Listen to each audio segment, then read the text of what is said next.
Hi friends, welcome to Maha's kitchen. இன்னைக்கு சுவையான vegetable biryani எப்படி செய்கிறதுன்னு பார்க்க போகிறோம். ஃபஸ்ட்டு தேவையான காய்கறியெல்லாம் கட் பண்ணி வச்சுக்க போகிறோம். இன்றைக்கி நான் எடுத்திருக்கிறது பீன்ஸ், கேரட், பச்சை பட்டாணி. பச்சை பட்டாணியை 2 மணி நேரத்துக்கு முன்னாடியே ஊற வச்சு எடுத்துக்கணும். நம்ம காய்கறி கட் பண்ணுறதுக்கு முன்னாடியே 2 டம்ளர் அரிசி எடுத்து ஊற வச்சுக்க போகிறோம், அரை மணி நேரம்.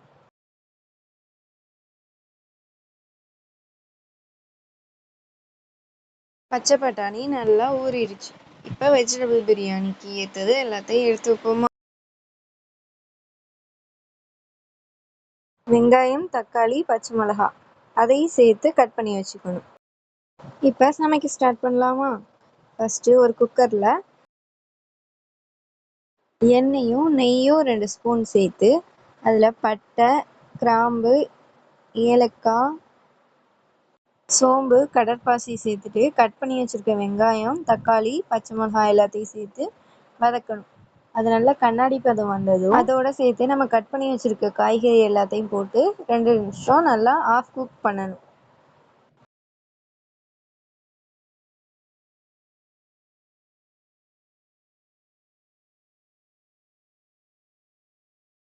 வதக்கினதுக்கப்புறம் அதோட நம்ம ஊற வச்சுருந்த பட்டாணியையும் சேர்த்து 2 நிமிஷம் அதையும் நல்லா வதக்கணும்.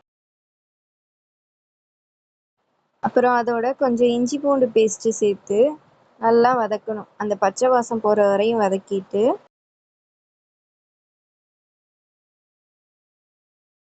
இப்போ தேவையான மசாலாலாம் ஆட் பண்ண போகிறோம்.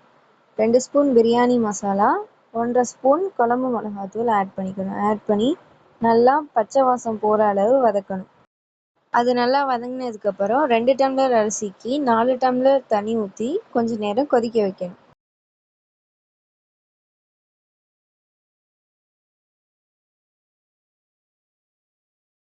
அது 2 நிமிஷம் கொதிச்சதுக்கப்புறம் நம்ம ஊற வச்சிருக்க அரிசி அதோட சேர்த்து நல்லா கிளறி விட்டுக்கணும்.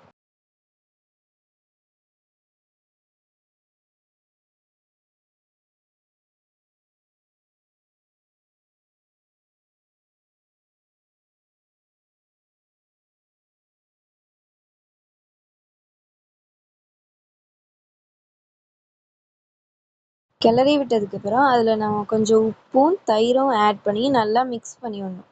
மிக்ஸ் பண்ணி விட்டதுக்கப்புறம் குக்கரில் 3 விசில் வைக்கணும். 3 விசில் வந்ததுக்கப்புறம் குக்கரை ஆஃப் பண்ணிவிட்டு 10 நிமிஷம் கழித்து குக்கரை திறந்து பார்த்தோன்னா வெஜிடபிள் பிரியாணி, சுவையான வெஜிடபிள் பிரியாணி தயார்.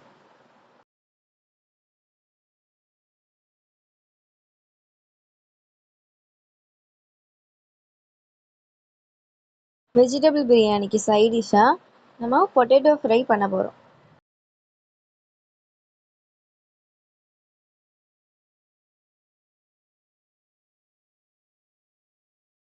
சுவையான வெஜிடபிள் பிரியாணியும் பொட்டேட்டோ ஃப்ரையும் யார் யாருக்கு பிடிக்கும்னா கமெண்ட்டில் சொல்லுங்கள்.